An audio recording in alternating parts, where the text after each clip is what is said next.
எந்த வேலையும் செய்கிறதுக்கு சோம்பேறித்தனமாக இருக்குது, எதையும் செய்யணுங்கிற ஆர்வமே வரமாட்டேங்குது, எந்த வேலை செய்யணுங்கிறதுக்கு ஆர்வமும் வரமாட்டேங்குது, சும்மாவே இருக்குன்னு தோணுது அப்படின்னு சொல்லிட்டு ஒரு மனநிலை வருது அப்படின்னா அதுக்கு காரணம் என்னென்னா, உடம்பில் நீங்கள் வாழ்கிற வாழ்க்கை முறையில் வந்து உங்கள் உடம்புல வலி வர மாட்டேங்குது, வலி ஏற்பட மாட்டேங்குது. நீங்கள் வந்து உடற்பயிற்சி செய்யாதவராக இருக்கலாம், அதனால தான் உங்களுக்கு எந்த வேலை செய்கிறதுக்கும் ஒரு ஆர்வம் வரல. உடம்புல வலி இருக்கணும், உடம்புல வலி இருந்தால் தான் எந்த வேலை செய்வதற்கும் உங்களுக்கு ஒரு ஆர்வம் வரும். அப்போ வந்து நீங்கள் வந்து உடல் உழைப்பு வரணும், எங்கேயாவது நடைப்பயிற்சி அல்லது நடந்து போகணும், ஓடணும், ஓட்டப்பயிற்சி, உடற்பயிற்சி, விளையாட்டு, இதன் மூலம் நீங்கள் உங்கள் உடலில் வலியை ஏற்படுத்தி கொள்ள வேண்டும். வலியை ஏற்படுத்தினா தான் நீங்கள் வந்து ஒரு பயனுள்ள வேலைகளை செய்யணும் அப்படிங்கிற ஆசை வரும். வலி இல்லைன்னா எந்த வேலையும் செய்யணுங்கிற ஆசையே வராது, சும்மாவே படுத்து கிடக்கணும் அப்படிங்கிற எண்ணம் தான் வரும். அதுக்கு உதவியாக இருக்கிறது சும்மாவே எப்படிங்க படுத்து கிடக்கணும், அதுக்கு தான் உதவி பண்ணுறதுக்கு தான் அந்த மொபைல் ஃபோன் இருக்குது, டிவி இருக்குது. சும்மாவே பார்த்துட்டு டிவி பார்த்துட்டு கிடக்க வேண்டியதா. பொழுதுபோக்குன்னா இந்த டிவி பொழுதுபோக்கெல்லாம் எப்படிப்பட்டதுன்னா மொபைல் ஃபோனில் நம்ம பொழுதுபோக்குறோம்லாம் இதெல்லாம் வந்து சும்மாவே இருந்து பொழுதுபோக்குவதற்கான ஒரு சோம்பேறிகளின் பொழுதுபோக்கு. இந்த மொபைல் ஃபோனில் அது ஒரு பயன்பாடு, ஒரு மணி நேரம் ஒரு டிவியாக அது 1 மணி நேரம் 2 மணி நேரத்துக்கு ஒதுக்கிடலாம் தினமும். அதுக்கு மேலே பார்க்குறாங்கன்னா அது சோம்பேறித்தனமான ஒரு பொழுதுபோக்கு, சோம்பேறிகளின் பொழுதுபோக்கு.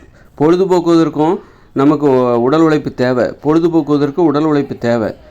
பொழுதுபோக்கினால் கூட உடம்புல வலி வரும். என்னன்னாக்கா இப்போ விளையாடுறீங்க, ஆடுறீங்க, ஓடுறீங்க, விளையாடுறோம், நீச்சல் அடிக்கிறோம், அப்போது உடம்பு அது ஒரு பொழுதுபோக்கு. அப்போ அதுக்கும் உழைப்பு தேவை தானே. அப்போ வந்து உழைப்பே தேவைப்படாத ஒரு பொழுதுபோக்குன்னு ஒன்று இருக்குது, அதை தான் கண்டுபிடிச்சி வச்சுருக்காங்க.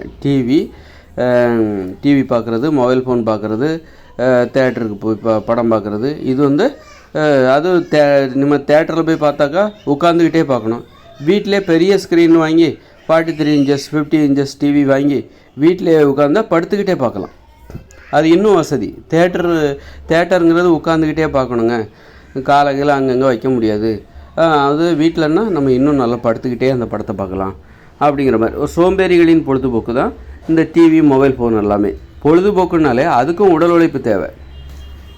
பொழுதுபோக்குவதற்கு உடல் உழைப்பு தேவையில்லை அப்படின்னு நினைக்கிற அந்த கருத்தெல்லாம் மக்கள் மனதில் இருக்கிறது.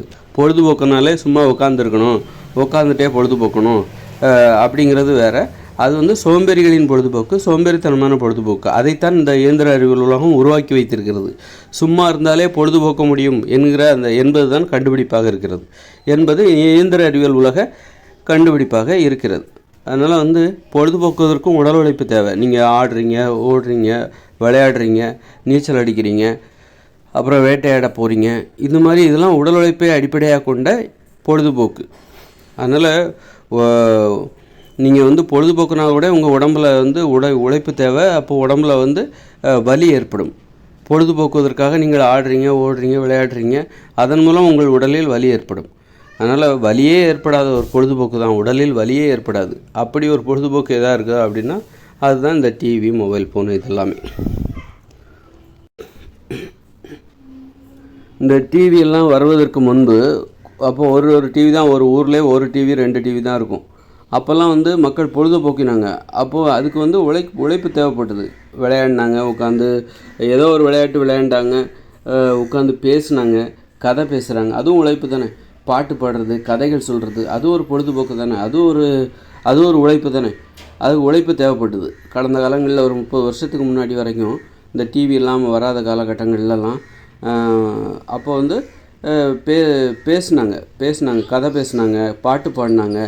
அப்புறம் வந்து ஏதோ ஒரு பல்லாங்குழி, ஏதோ ஒரு உழைப்பு தேவைப்படுதில்ல. முழிச்சிருந்தாலே அது உழைப்பு ஆரம்பமாகி விட்டது. இந்த உழைப்புன்னு ஆரம்பம் எங்கே இருக்குனாக்கா நம்ம விழித்து கொண்டாலே அது உழைப்பு ஆரம்பமாகி விட்டது. கண்மூடி தூங்கிட்டா அது ஓய்வு. விழித்து கொண்டாலே கண்கள் உழைக்க ஆரம்பிச்சிருச்சுன்னு அர்த்தம். உழைப்பு என்பது எங்கேருந்து ஆரம்பிக்குது? கண்ணிலேருந்து ஆரம்பிக்குது. கண் வந்து திறந்துட்டாலே போதும். நீங்கள் உட்காந்துருக்கீங்க, அப்படி பார்த்துக்கிட்டு இருக்கீங்கனாலே அங்கே உழைப்பு ஆரம்பிச்சிருச்சுன்னு அர்த்தம். அப்போ வந்து இந்த சோம்பேறித்தனமான பொழுதுபோக்கு என்பது கூட நீங்கள் வந்து அதில் கூட டயர்டாகிடும். நீங்கள் பார்த்து டிவி பார்த்து மொபைல் ஃபோன் பார்த்து கண்கள் டயர்டாகி அப்போ தூக்கம் வந்துடும். ரொம்ப கண்களுக்கு வேலை கொடுக்குறது அதுவும் ஒரு சோம்பேறித்தனமான ஆக வந்து உழைக்காமல் எந்த பொழுதையும் நீங்கள் போக்க முடியாது தான். இருந்தாலும் உட்காந்துக்கிட்டே இருக்கிறது அது ஒரு சோம்பேறித்தனமான ஒரு பொழுதுபோக்கு. சோம்பேறித்தனமாக இருப்பதற்கு ஒரு உழைப்பு தேவைப்படுகிறது. ஆனால் அந்த உழைப்பு வந்து உங்களுக்கு நல்ல பயனை தராது, நோய்களைத்தான் வரவழைக்கும், உங்களை மேலும் மேலும் சோம்பேறியாக மாற்றும். அதான் ஒரு 30 வருஷத்துக்கு முன்னாடி மக்களுடைய வாழ்க்கை முறையில் நல்லா இருந்தது, நல்ல பொழுதுபோக்கு எல்லாம் நல்லா இருந்துன்னு சொல்ல முடியாது, அங்கேயும் நிறைய குறைபாடுகள் இருக்குது. அதனால தான் நம்ம அதிலேருந்து ஏன் கடந்து வரோம் அப்படின்னா, ஏன் மக்கள் வந்து ஒரு நடைமுறையை வந்து நிரந்தரமாக பின்பற்ற மாட்டேங்கிறாங்க, ஏன் மாறிக்கிட்டே வராங்க,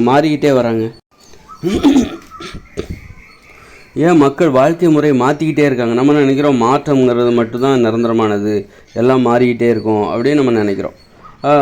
ஏன் ஒரு காலத்தில் போரிட்டாங்க, அப்புறம் போரிடுவதை நிறுத்தினார்கள். இப்படி மக்கள் வாழ்க்கை முறை மாறிக்கிட்டே இருக்குது. இன்றைக்கி வந்து இயந்திர அறிவியல் உலக வாழ்க்கை. இப்போ ஒரு 30 வருஷத்துக்கு முன்னாடி வேறு மாதிரியான ஒரு வாழ்க்கை வாழ்ந்துட்டு இருந்தோம், இன்றைக்கி வேறு மாதிரியான வாழ்க்கை. அப்போ ஏன் மாறிக்கிட்டே வருது அப்படின்னா, மக்களுக்கு இன்னும் திருப்தியாக இல்லை, அதில் வந்து அவங்க நிறைவடையவில்லை, ஒரு நிறைவு ஏற்படவில்லை, திருப்தி ஏற்படவில்லை.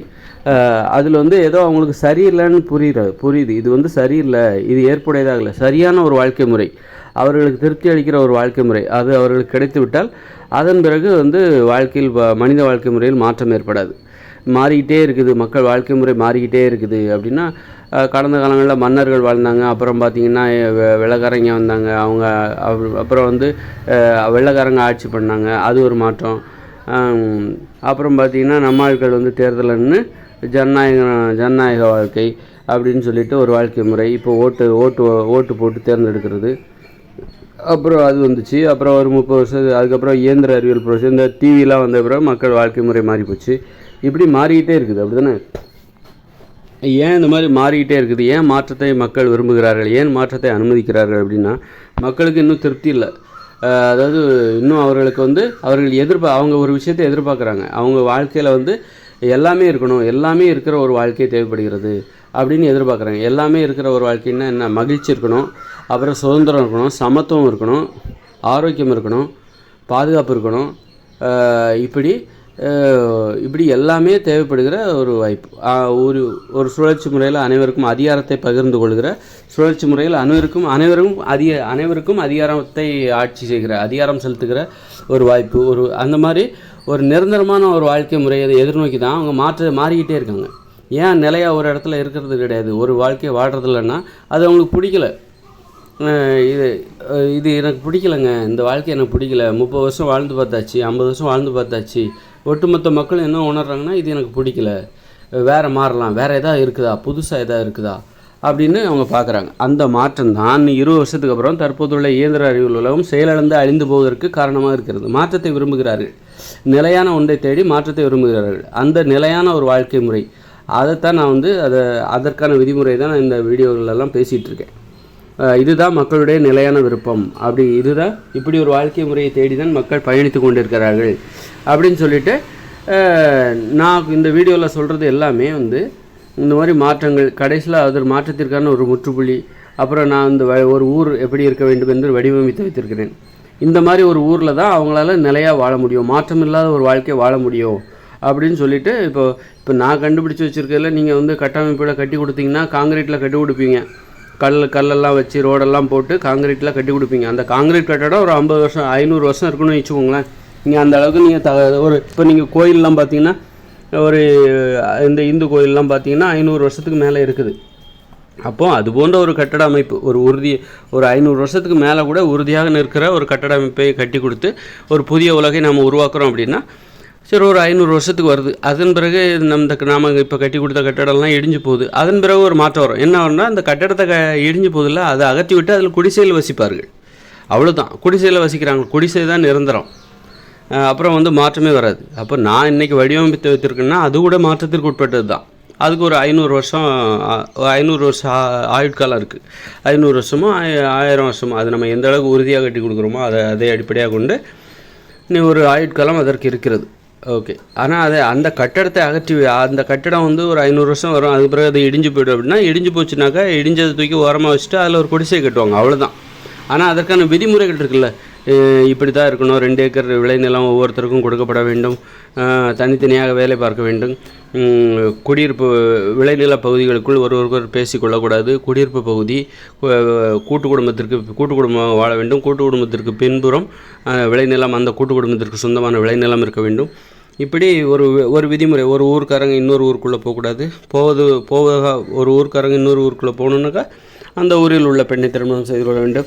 இப்படி ஒரு விதிமுறை உருவாக்கலாம். இந்த விதிமுறை இந்த விதிமுறை இருக்குல்ல, இது மாறாது. இந்த விதிமுறை என்பது மாறாது. இதுதான் மனித உயிர்கள் நிலையாக மாற்றமில்லாமல் ஒரு வாழ்க்கையை வாழ வேண்டும் என்றால் இப்படிப்பட்ட ஒரு விதிமுறை தேவைப்படும். இந்த விதிமுறையிலே மாற்றம் என்பது ஏற்படாது. இந்த விதிமுறையை புறக்கணித்து விட்டு நீங்கள் வேறு ஏதாவது ஒரு விதிமுறையை நீங்கள் உருவாக்கி வாழ்ந்தீங்கன்னா கண்டிப்பாக அது மாற்றத்திற்கு உட்பட்டு கடைசியில் எங்கே நிற்கும்? நான் சொல்கிற அந்த விதிமுறையை தான் நீங்கள் பின்பற்ற வேண்டியிருக்கும், மக்கள் பின்பற்ற வேண்டியிருக்கும். அதனால் நான் சொல்கிற விதிமுறை என்பது எனது தனிப்பட்ட கருத்து இல்லை, அது ஒரு கண்டுபிடிப்பு. அது இயற்கை விதிமுறைப்படி யார் கண்டுபிடித்தாலும் அது அப்படித்தான் இருக்கும். கண்டுபிடிப்பு என்பது அப்படித்தான். அது யார் கண்டுபிடித்தாலும் அது ஒரே மாதிரியானதாக இருக்கும். அவர் கண்டுபிடிச்சா அதனால் இது எனது தனிப்பட்ட விருப்பம் இல்லை, இது இயற்கை விதிமுறை. அதை நான் கண்டுபிடிச்சி உங்கள் முன்னாடி வைக்கிறேன். ஒரு மாற்றமில்லாத வாழ்க்கை, அதை நோக்கி தான் நம்ம போயிட்டுருக்கோம். மாற்றங்கள் ஏன் இவ்வளோ மாற்றங்கள் அப்படின்னா, மாற்றமில்லாத ஒரு வாழ்க்கையை தேடி தான் நம்ம மாற்றங்களை கடந்து வந்துட்டுருக்கோம். இது எனக்கு திருப்தி இல்லை. ஒரு புடவை எடுக்கிறோம், 10 ட்ரெஸ் எடுக்கிறோம் அப்படின்னா அந்த ட்ரெஸ் எனக்கு பிடிக்கல, அதை எடுத்து போடுங்க, இதை எடுத்து போடுங்க. போய் ட்ரெஸ்ஸிங் ரூமில் போய் போட்டு பார்க்குறோம். இது இல்லை, இது சரியா இல்லை, இது டைட்டாக இருக்குது, இது ரொம்ப இதுவாக இருக்குது, பிடிக்குது, அடியில் பிடிக்குது, இன்னும் கொஞ்சம் கலர் நல்லா இருக்கணும், இன்னும் கொஞ்சம் லூஸாக இருந்தால் நல்லாயிருக்கும், அப்படி இப்படின்னு சொல்லிட்டு இன்னும் கொஞ்சம் குவாலிட்டியாக இருந்தால் நல்லாயிருக்கும், இன்னும் பிரைட்டாக இருந்தால் நல்லாயிருக்கும், ஓகே இது எனக்கு பிடிச்சிருக்கு அப்படின்னு சொல்லிட்டு கடைசியில் நம்ம ஒரு ட்ரெஸ் எடுக்கிறோம். இந்த மாதிரி ஏன் மாற்றிக்கிட்டே இருக்கோம், நிறைய செலக்ட் பண்ணுறோம் அப்படின்னா, நமக்கு தேவை ஒரு மாற்றம் இல்லாத ஒரு வாழ்க்கை. எல்லாவற்றுக்கும் ஒரு அமைதி, எளிமை இருக்கணும், பாதுகாப்பு இருக்கணும், மகிழ்ச்சி இருக்கணும், ஆரோக்கியம் இருக்கணும், சுதந்திரம் இருக்கணும், சமத்துவம் இருக்கணும், அனைவருக்கும் அதிகாரம் செலுத்துவதற்கான உரிமை சுழற்சி முறையில் அனைவருக்கும் கிடைக்கப்பட வேண்டும். இப்படிப்பட்ட ஒரு வாழ்க்கையை தான் அவங்க தேடுறாங்களே தவிர விண்வெளிக்கு போகணும், அப்புறம் கப்பலில் போகணும், விமானத்தில் போகணும், அதெல்லாம் விமானத்தில் போனால் இந்த மாதிரி இயந்திர தொழில்நுட்ப வளர்ச்சி அடைந்து விட்டால் மனிதர்களுக்கு அனைத்தும் கிடைத்துவிடும் அப்படிங்கிற நம்பிக்கையில் தான் நம்ம இதெல்லாம் பண்ணிகிட்ருக்கோம். விண்வெளிக்கு ஏன் போகிறாங்க, ஏன் கப்பலில் போகிறாங்க, விமானத்தில் போகிறாங்க? இப்படிப்பட்ட இயந்திர தொழில்நுட்ப ஒரு உலகில் மனித உயிர்கள் விரும்புகிற அனைத்தும் கிடைத்துவிடும் அப்படிங்கிற நம்பிக்கையில் தான் இந்த மாதிரியான பரிசோதனைகளை செஞ்சுக்கிட்டு இருக்காங்க. பரிசோதனைகளுக்கு அனுமதி கொடுத்து இது போன்ற மாற்றங்களை அவர்கள் அனுமதித்தார்களை ஒழிய மற்றபடி வேறு எதுவும் கிடையாது. ஆனால் இதை வாழ்ந்து பார்க்குறாங்க. இந்த மாதிரியான ஒரு வாழ்க்கை முறை வாழ்ந்து பார்க்கும்போது இதில் எல்லாருக்கும் எல்லாம் கிடைப்பதில்லை. பாதுகாப்பு இல்லை, விபத்துகள் அதிகமாக நடக்குது, நோய்கள் அதிகமாக வருகிறது, எல்லாராலையும் ஒரு சமத்துவம் வாழ முடியவில்லை, ஆண் பெண் சமத்துவம் என்பது இல்லை, மகிழ்ச்சியாக வாழ முடியவில்லை, சுதந்திரமாக வாழ முடியவில்லை, குற்றங்கள் அதிகரித்து கொண்டே இருக்கிறது, விபத்துகள் அதிகரித்து கொண்டே இருக்கிறது, வாழ்நாள் முழுவதும் வாழ்வோம் என்பதற்கான உத்தரவாதம் இல்லை, உடற்பயிற்சிக்கு வாய்ப்பு இல்லை, உடல் உழைப்பிற்கு வாய்ப்பு இல்லை, உடலில் வலி இல்லை, பேசுவதற்கு ஆர்வம் இல்லை, இப்படி பலவிதமான பிரச்சனைகள் வந்து கொண்டே இருக்குது. அதனால் மக்களுக்கு இதில் திருப்தி இல்லை. அதனால் ஏதாவது மாற்றம் ஏற்படாதா என்று காத்து கிடக்கிறார்கள். அந்த காத்திருப்பு இன்னும் 20 வருஷத்துக்கு அப்புறம் அவர்கள் காத்திருந்தது வீண் போகவில்லை. 20 வருஷத்துக்கு அப்புறம் என்ன நடக்குது? இந்த இயந்திர அறிவியல் உலகம், பாழாப்போன இந்த இயந்திர அறிவியல் உலகம் செயலிழக்கப் போகிறது. அதன் பிறகு இயற்கையோடு இணைந்த மனித வாழ்க்கை, அதற்கான உலகத்தை நாம் உருவாக்க வேண்டும், இப்போதே உருவாக்க வேண்டும். அதற்கான வடிவமைப்பு என்னிடம் இருக்கிறது, வந்து பெற்றுக்கொள்ளுங்கள்.